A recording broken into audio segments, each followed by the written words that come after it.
안녕하세요. 뉴스반장입니다. 내란대행 한덕수의 운명도 이제는 다 된 듯 보입니다. 그렇게 기회를 줬는데도 정신을 못 차리고 내란 속의 아바타 노릇만 해대더니만 이제 곧 탄핵당할 처지에 놓인 건데요. 또한 그가 계엄 당일 자행했던 모습이 속속 드러나며 내란 공범이라는 의혹이 확신으로 바뀌고 있습니다. 우정수 본부장님, 예. 지금 국무회의를 거치지 않는 계엄령 선포는 어떤 판단, 어떤 이 처분이 가능합니까? 법적으로 절차적 흠결이 있다고 생각합니다.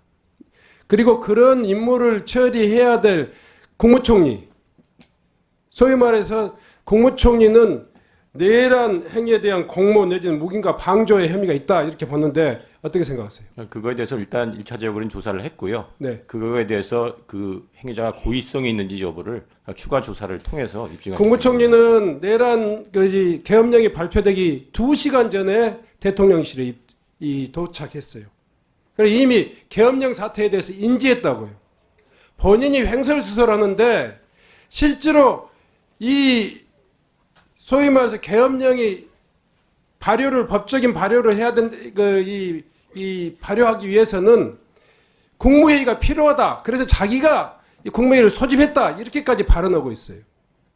그럼에도 불구하고 또한 이 국무회의는 법적으로 이 계엄령의 심의 절차로서의 심대한 하자가 있다. 스스로 인정하고 있어요.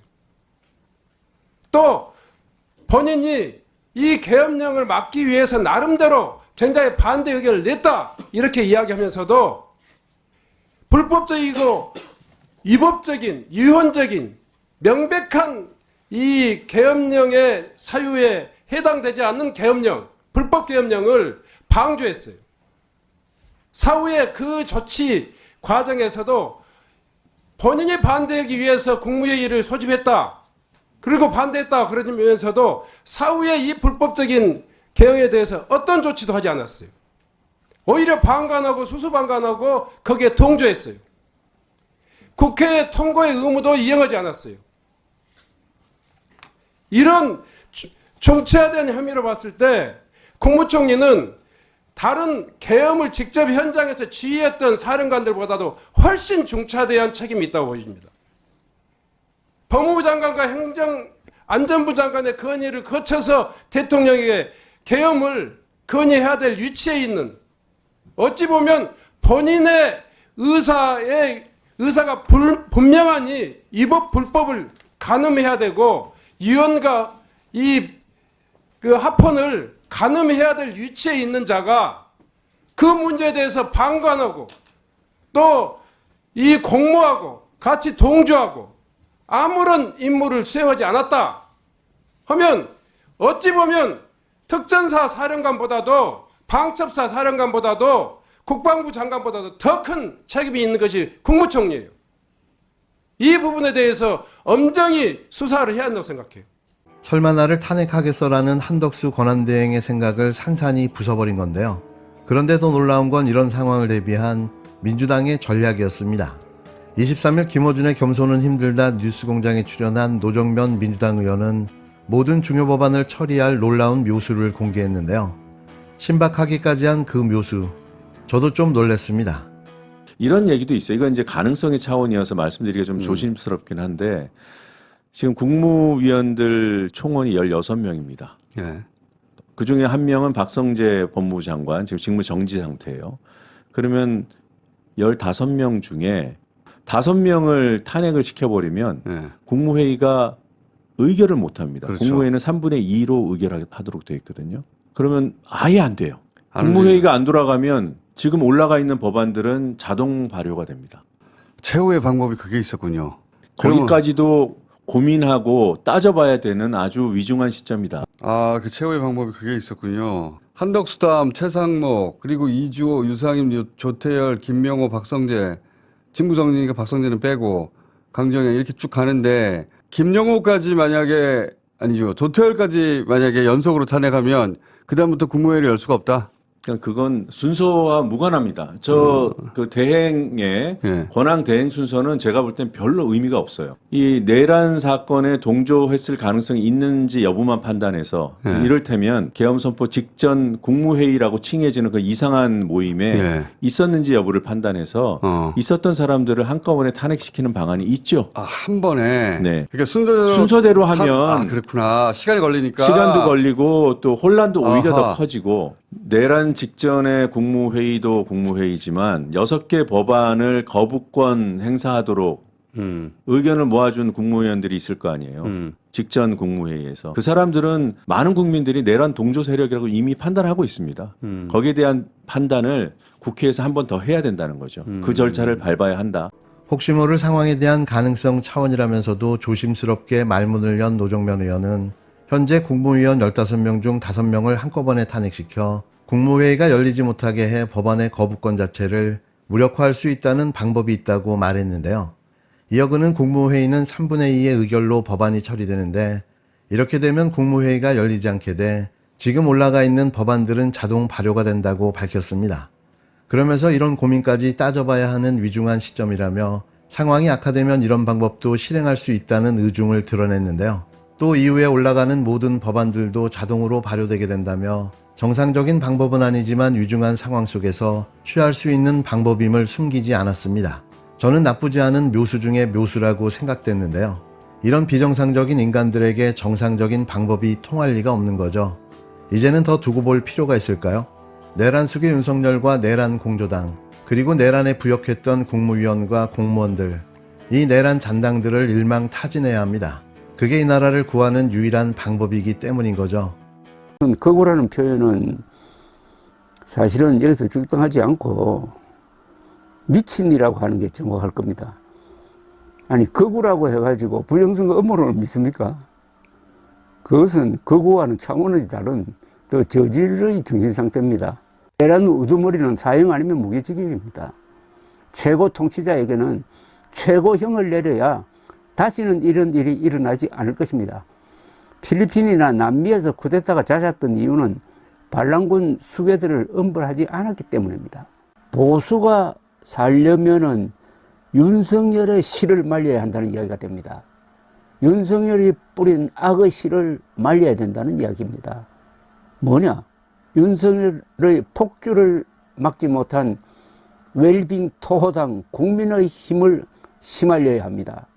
오죽하면 수구꼴통 조갑제까지 나서 내란 수계 윤석열을 비판하는 걸까요?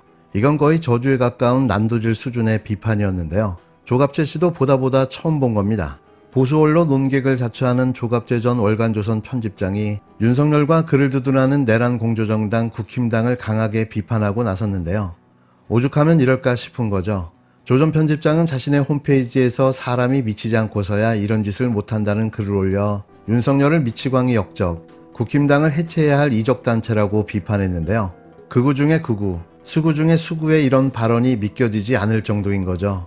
그는 명백하게 현존하는 미치광이 역적 대통령을 제명할 줄 모르는 국힘당은 이적단체라며 미치광이를 끼고 도는 집단도 미치광이다. 곱게 미친 게 아니라면 더럽게 미친 것이라고 그야말로 직격했습니다. 조 전 편집장은 12.3 내란 사태에 대해서도 윤석열이 저질 유튜브를 보다 허무맹랑한 부정선거 음모론에 정신이 팔려 비상기업령을 동원한 것이라며 이런 미치광이가 국군 통수권자였다는 사실에 전율한다고 밝혔는데요. 그는 국힘당을 향해서도 내란 우두머리 혐의자를 비호하고 애국자를 핍박함으로써 공당으로서의 존재 이유를 상실하고 패거리 내란 비호당, 부정선거 음모당으로 전략했다고 강력히 비판했습니다. 국힘당은 뭉개고 시간만 끌면 해결될 거라 생각하는 모양인데요. 착각하고 있는 거죠. 집단 최면에 걸린 겁니다. 이 내란 동조당이 더 버틸 수 있을까요? 이제는 국민이 나서 모조리 끌어내릴 겁니다. 맹추위 속에 국민들은 국가 위기 상황 극복을 위해서 광화문으로 또 남태령으로 나서고 있습니다. 그런데 정작 국민의힘은 이런 주권자들의 목소리가 들리지 않는 것 같습니다. 역시 말로만 하지 체감하지 못하는 것 같습니다. 헌법재판관 임명 절차를 외면하고 버티기 전략을 고수하고 있습니다. 버텨서 어떡하자는 겁니까? 버티면 수가 나옵니까? 지금 대한민국 헌정 질서를 통째로 파괴한 대통령의 내란 행위가 없어지기라도 합니까? 국민의힘이 사실상 그에 동조한 이 역사적 사실이 사라집니까? 책임을 면할 수 있을 것 같습니까? 경제가 망가지고 나라가 망쳐지면 그 책임은 더 커진다는 거 잊지 마십시오.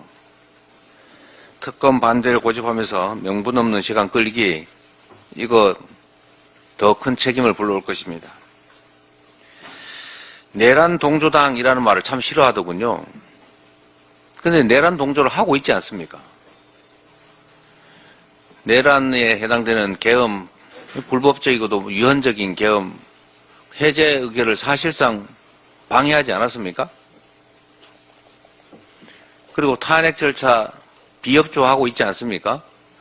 사실상 특검 반대로 수사 방해하고 있지 않습니까? 이게 내란 동조 아니면 뭐겠습니까?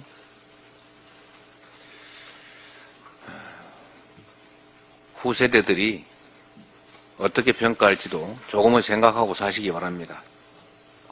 국민의힘은 이 시대에 현직 대통령의 내란 행위를 사실상 방치하고 있는 것입니다. 책임져야 합니다. 김민석 수석 말씀대로 최소한 사과라도 해야 되지 않습니까?